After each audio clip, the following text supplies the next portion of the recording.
헌문편 13장은 어떤 교재들은 이거를 1편과 2편으로 나누어서 설명하는 책들도 있더라고요. 그런데 저는 이 헌문편은 1장, 13장을 그대로 한꺼번에 해석하겠습니다. 그 책들은 어떻게 나눴느냐? 앞부분 13장 1이라고 해서 이 앞부분은 이상적인 인간상, 즉 성인에 대한 인격 완성에 대한 이상적 인간상에 대한 그런 얘기를 앞부분에 실었고, 그리고 13의 2라고 해서 모든 사람이 이런 이상적인 인간상, 즉 완성된 인격체를 성장할 수 없으니까 현실적으로는 좀 다를 겁니다. 그래서 현실적 인간상을 후 부분에 이렇게 두고 설명을 했던데, 저는 이거를 한꺼번에 설명하기로 하겠습니다. 즉 공자는 이상적 인간상을 고대 춘추시대 아주 유명한 사람들의 장점만을 따서 그들의 장점을 잘 교화시키고 교육시켜가지고 완성된 그런 인간상을 이상적 인간상으로 봤던 것입니다. 그래서 공자가 이상으로 삼았던 당시 춘추시대의 인물은 바로 장무중. 장무중은 노의 대부로서 아주 슬기롭고 박학다식한 사람입니다. 정치 감각과 지략으로 아주 유명한 사람이죠. 그리고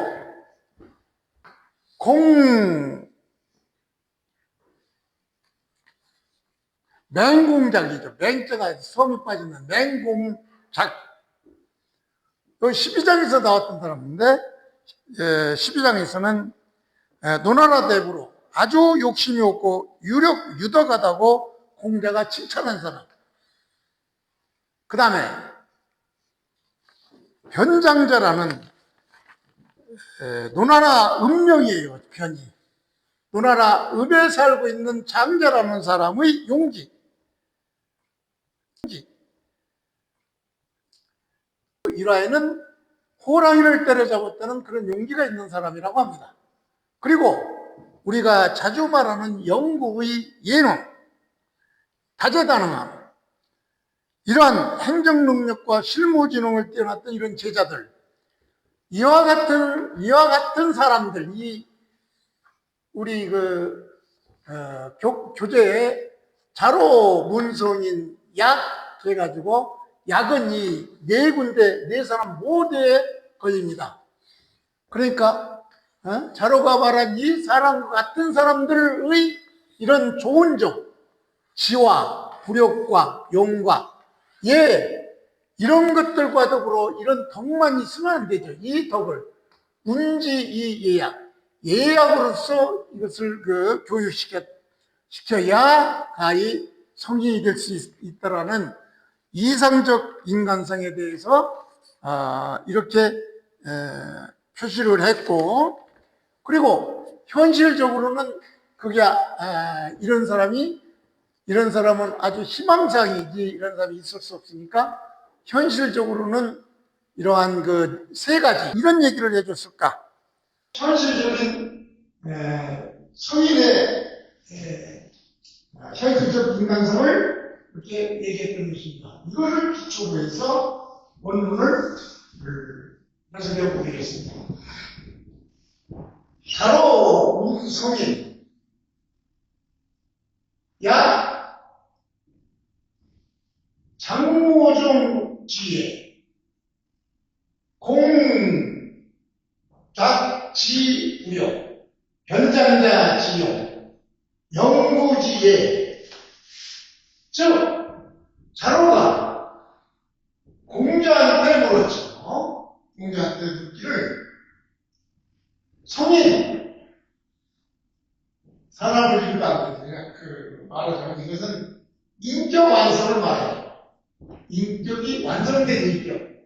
그러니까 자로가 공자한테 완성된 인격자는 뭡니까? 라고 물었죠. 주술모. 그러자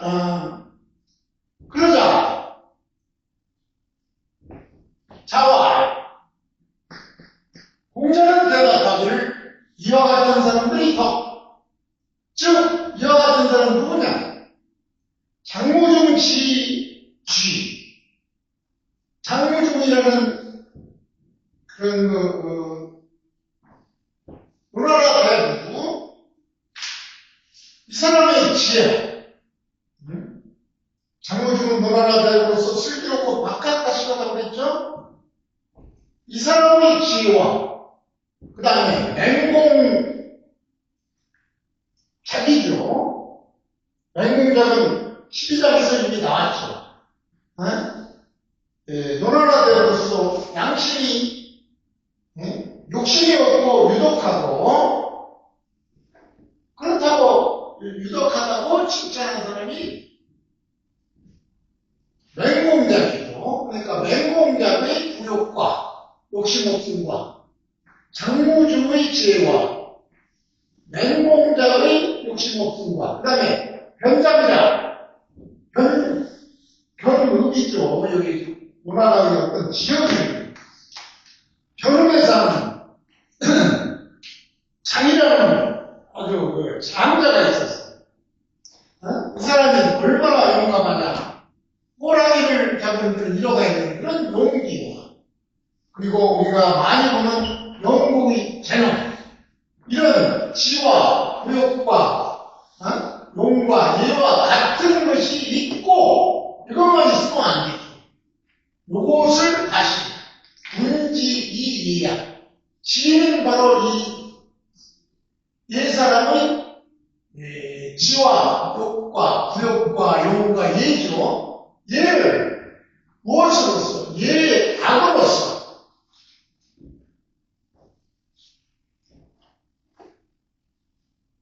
그러니까 이 네 가지를 예악으로서 문화적으로 예악으로서 문화적으로 이렇게 세련되게 하는 교육을 시키면 역시 가히 위성 성인이라고 할 만하다 이런 얘기죠. 그러니까 이런 사람들이 이러한 그 지와 구욕과 욕과 예를 예약으로서 이렇게 가동면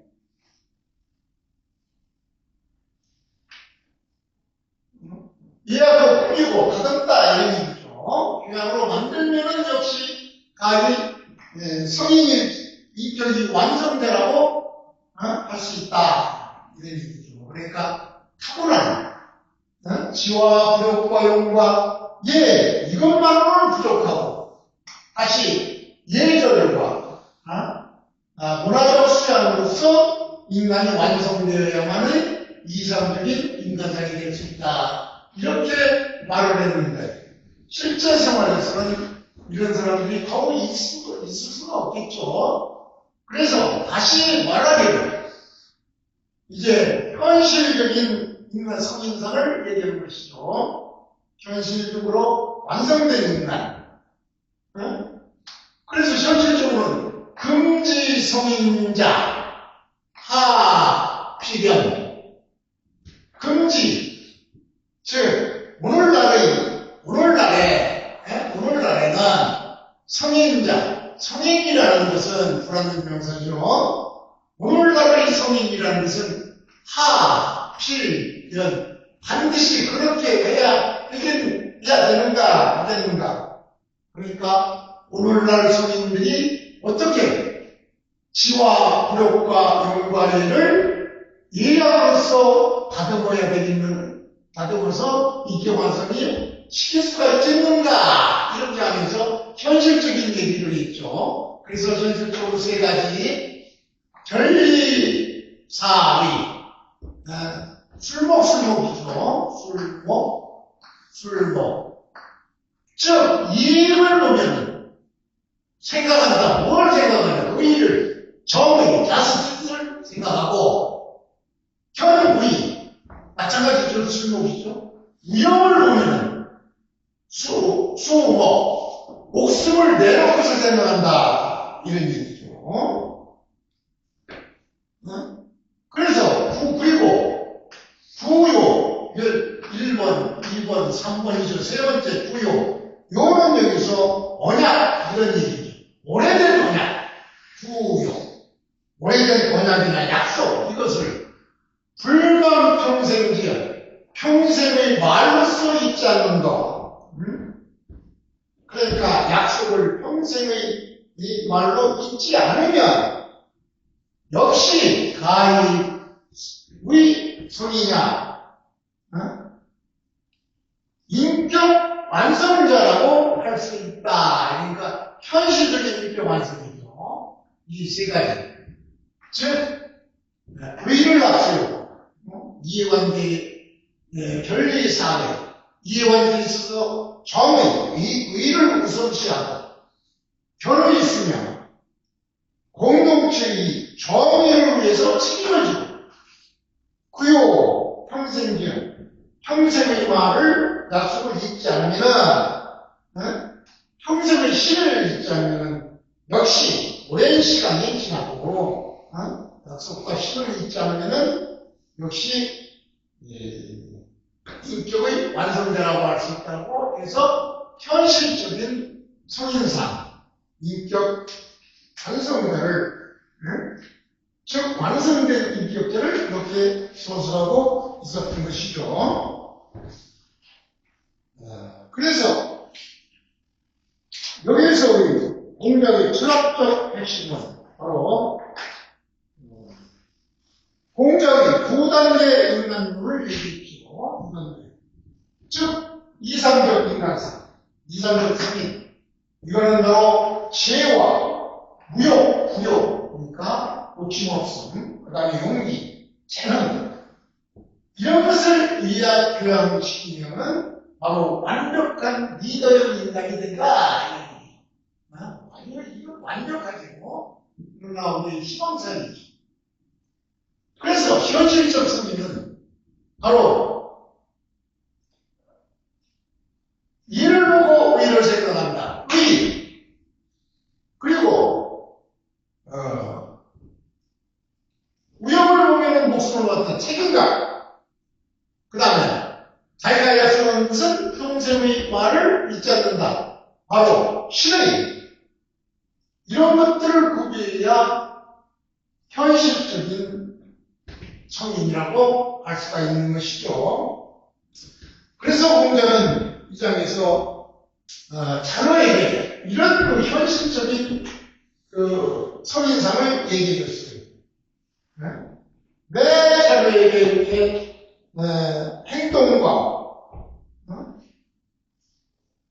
행동을 이렇게 정의와 목숨을 바치고 신을 지키는 이런 얘기를 해줬을까? 자로는 원래 행동파지요. 무인형이에요. 그래서 공자는 자로에게 단순한 용맹, 그것이 아니라 바로 의와 수명, 책임과 실의, 그것을 갖춘 사람이 진정한 성인이라고 이렇게 자로에게 가르쳤던 것입니다. 이것을 현대적 의미로 풀어서 해석해 보면은 오늘날 성공한 사람보다 더 중요한 것은 돈 앞에 정의를 지키는가, 위기 때 책임을 지는가, 오래된 약속을 지키는가. 공자는 이것이 진짜 성숙한 인간의 기준으로 봤던 것입니다. 그래서 능력이 많은 사람은 많지만 의로움, 책임, 신의를 지키는 사람이 그 중에서도 정말 참된 성인이다. 이렇게 얘기한 것이 바로 헌문편 13장입니다.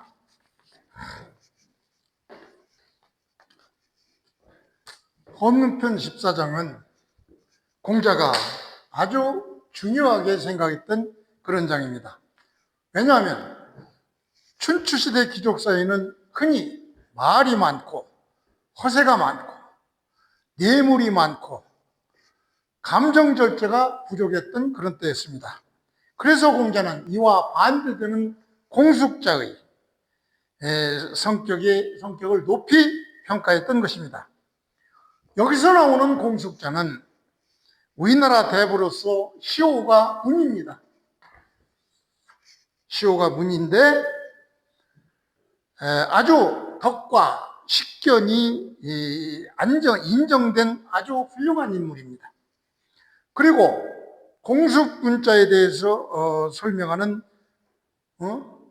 공명가, 공숙문자의 신하죠. 또는 가까운 사람으로 보는데 공자가 직접 이 공명가에게 공숙문자의 인물에 대해서 물었던 장이 바로 헌문편 14장입니다. 이것을 기초로 해서 원문을 보겠습니다. 자문, 공자가 물었죠. 누구에게 물었느냐? 공명가. 공명가에게 물었죠. 문의 목적어는 뭐예요? 공숙문자. 그러니까 자가 공숙문자에 대해서 물었다. 누구에게? 공명가에게.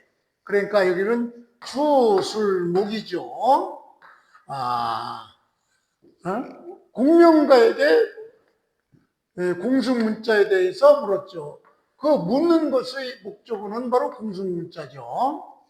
그런데 공명가에 물으면서 말하기를 신호, 신은 참으로 이런 일, 정말로 믿을 시니까 정말로 그러냐? 고는 종결어머니까 신호는 정말로 그러냐? 먼저 이렇게 감탄하고 뭐가 그러냐? 부자 불언 불소 불치호. 부자는 여기서 너의 스승이니까 누구예요? 공명가의 주인 공숙문자. 공숙문자가 불언 말도 않고 웃지도 않고 무엇을 취하지도 않는다고 하는데 이게 진실이냐? 이렇게 공자가 공명가에게 물으니 공명가는 대활, 공자에 대해서 말하기를 이고자 화야, 위상을 말한다. 말도 않고 웃지도 않고 취하지도 않는다고 말한 그 사람은 그렇게 말했다는 것은 과야, 지나친 것입니다. 어떻게 말도 않고 웃지도 않고 취하지도 않습니까? 이거는 그 전한 사람이, 고한 사람이 지나쳤다고 생각합니다. 이런 얘기죠. 그리고 우리 부자, 그러니까 우리 말하자면 공문숙자가 주인이면 공명가는 아주 말을 저급하게 얘기하면 벗음 정도 되겠죠. 그러니까 우리 주인, 부자, 우리 주인은 시연후언, 때를 알고 난 후에 말합니다. 이런 얘기죠. 그러니까 때에 맞게 공숙문자는 때에 맞게 때에 맞게 연후 그 후에서 해야 말합니다. 이런 얘기죠. 그러니까 반드시 말할 때 말한다 이런 얘기예요. 아무 때나 마구 짓거리는 그런 사람이 아니라 반드시 말할 때만 말합니다. 그러니까 이 남들이 그가 말을 한 것에 대해서 싫어하지 않습니다. 염증을 느끼지 않습니다. 이런 얘기죠. 즉 적절히 말을 함으로 딴 사람들로부터 반감을 사지 않는다. 이런 얘기죠. 그 다음에 시 다음에 낙이죠. 낙.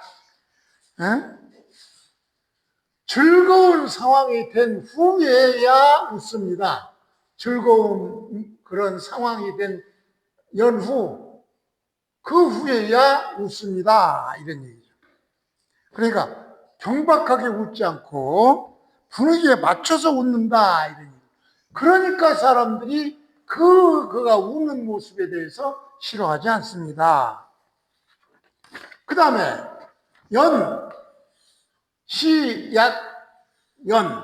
연후에, 즉 언제나 의롭다는 것을 안 후에야, 그때서치 아니 배부니까 누구한테 뭘 받을 수 있는 경우도 많이 있겠죠. 공문숫자가, 공수문자가. 그런데 그 받는 행위가, 취하는 행위가 정의로움을 안 후에야 받습니다. 이런 얘기. 즉, 정당하고 떳떳한 경우에만 그때만 받습니다. 그러니 사람들이 그가 받는 것에 대해서 싫어하지 않습니다. 불평불만을 하지 않습니다. 그러니까 공자가 마지막으로 뭐라고 했느냐? 기연, 과연 그러냐? 개기연호, 과연 정말 그렇게 훌륭하단 말이냐? 이렇게 공자가 말했는데, 요 기연, 개기연호는 해석이 여러 가지로 나옵니다.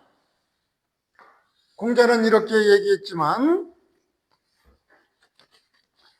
이거를 대표적인 해석인 주자는 어떻게 해석이냐? 주자는 감탄하고 찬탄하는 것으로, 기연을 과연 그렇구나, 어찌 그처럼 훌륭하게 그럴 수가 있겠느냐라고 이렇게 주자는 아주 감탄, 찬탄하는 말로 해석을 했습니다. 즉 때에 맞춰서 말을 하고 적절히 웃고 그리고 의리에 맞게 이득을 취하고 이거는 매우 어려운데 이렇게 한다는 것은 과연 참 어렵구나. 이렇게 주자는 아주 훌륭하고 이처럼 훌륭하고 이걸 회의적 입장으로 이 부분을 회의적 입장으로 해석하는 사람도 있습니다. 이걸 회의적 입장으로 이 부분을 회의적 입장으로 해석하는 사람도 있습니다. 이 자기 주인이니까 공명가가 공수문자를 조금 과장되게 칭찬한 것이 아닌가. 그에 대해서 일부 학자는 이렇게 해석합니다. 약간 부정적인 의미죠. 기연을 그렇다고는 하나, 기연 그렇다고는 하나, 과연 정말 그렇게 완벽하겠는가? 이렇게 약간 의심적인 회의적인 입장으로 해석하는 사람도 있습니다.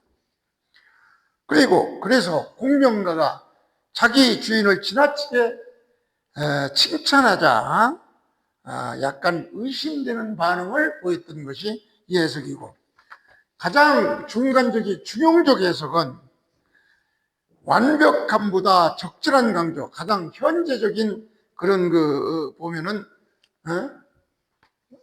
이렇습니다. 말도 안 하고 웃지도 않고, 말도 안 하고 웃지도 안 하고 또 취하지도 않는다.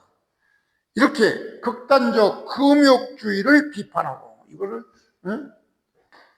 이렇게 하는 건 진짜 극단적 금욕주의죠. 이거를 비판하고, 공명가가 이렇게 말할 때 말하고 웃을 때 웃고 받을 때 받는다고 설명한 것은 공자 등은 그래 바로 그런 것이다. 그래 바로 그런 것이다 라고 본 것입니다. 즉 핵심은 무언 말하지 않거나 무소유가 아니라 적절한 시간과 즐거움과 그리고 이 적절함, 이걸 말하는 것이죠. 그래서 공자는 극단적인 금욕보다는 때에 맞게 말하고 웃고 취하는 절대된 품격을 더 높이 평가했던 것입니다.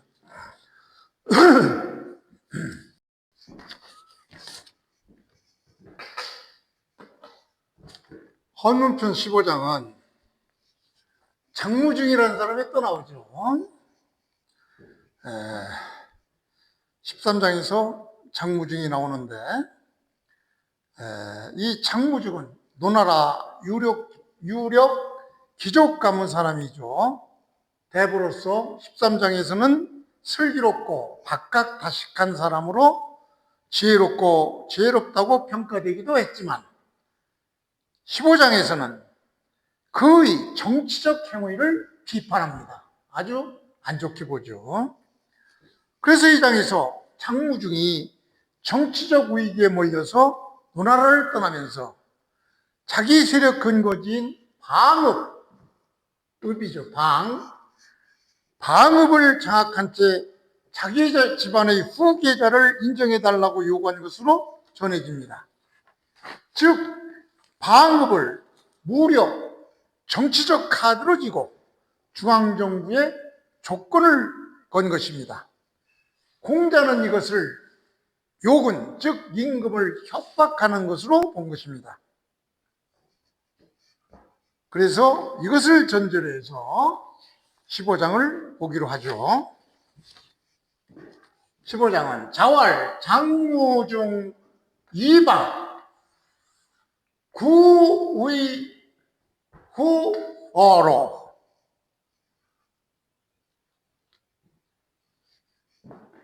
장무중 조가 되겠죠. 이방이 여기서는 이는 무엇을 가지고 이런 소리. 이의 용법이 여러 가지가 있는데 그 중에서 이는 무엇을 가지고, 즉 무엇을 수단으로 해서 이런 얘기죠. 그러니까 방읍이라는 것은 여기서 방은 방읍을 얘기하는데 노나라 성읍 이름입니다. 지역 이름이야.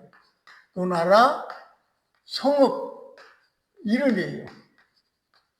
노나라 성읍 방을 빌미로 해서 장무중은 뭘 구했느냐. 여기서 구는 요구하다, 청했다 이런 얘기예요. 요구했어요. 누구한테?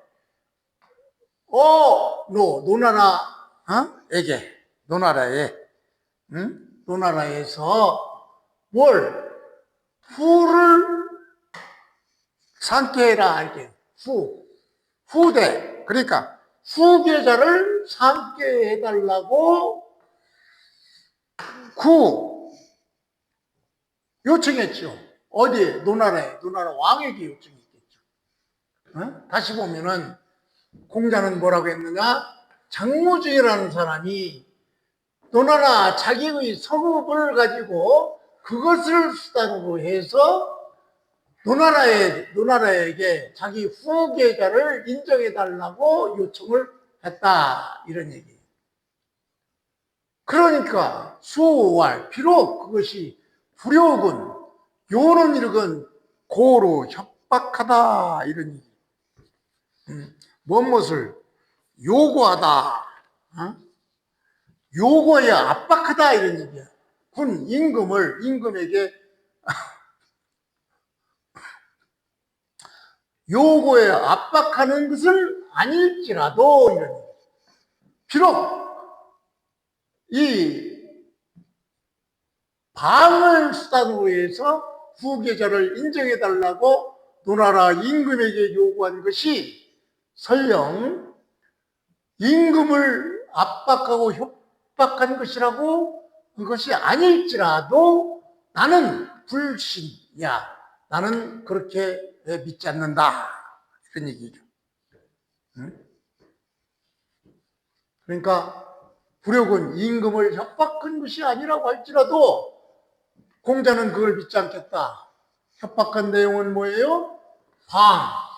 노나라 성읍 이름, 자기의, 그러니까 통치구역이죠. 자기의 영지, 요거를 빌미로 삼아서 이걸 어떤 그 빌미로 삼아가지고, 누나 왕에게 후계자를 인정해달라고 요청을 했다, 이런 얘기죠. 그러니까 그것이 설령 임금을 협박하는 것이 아니라도 나는 그걸 못 믿겠다. 이런 의미가 되죠. 그래서 이 장은 공자의 중요한 원칙을 보여주는 장입니다. 아무리 목적이 좋아도 후계자를 인정해달라고 하는 이런 그 아무리 자기 간에는 아주 좋은 목적을 가지고 있더라고 할지라도 수단이 아주 안 좋다 이런 얘기야. 이것을 빌미로 이 요 성읍을 빌미로 해서 왕에게 이걸 요청하는 그 수단 방법이 아주 비판이 아주 부당하다고 비판하는 것이 바로 이 내용인 것입니다. 즉 후계자를 세우는 것 자체는 가문의 문제일 수 있습니다. 그러나 이것을 빌미로 해서 무력을 배경으로 국가를 압박하면 정당하지 않다 이렇게 본 거죠. 그래서 현대적으로도 이런 일이 참 많죠. 정치는 권력을 쥔 세력들이 사법행정기관을 인질 삼아 요구하는 경우가 아주 많습니다. 현재 대한민국에서도 그런 일이 참 많죠. 내가 얘기 안 해도 아는 사람들이 매일 느끼고 있는 거니까. 또 기업을 따져도 핵심 자산을 볼모로 해서 경영권 승격을 압박한다든가 하는 이런 그 목적을 위해서 수단이 아주 비열하고 나쁘면은 이런 것을 공자는 인정하지 않았죠. 즉 이러한 것에 대해서 집주에서 주자도 이 방업을 의지하며 이런 그 후계자를 인정해달라고 요구하는 것은 군주를 협박한 것으로 봤어요. 명분을 내세워 실질은 압박 정치라는 그런 뜻이죠. 그래 결국 장무중은 방업을 정치적 무기로 삼어 후계자 인정을 요구했으나 공자는 이것을 군주의 협박으로 보았던 것입니다.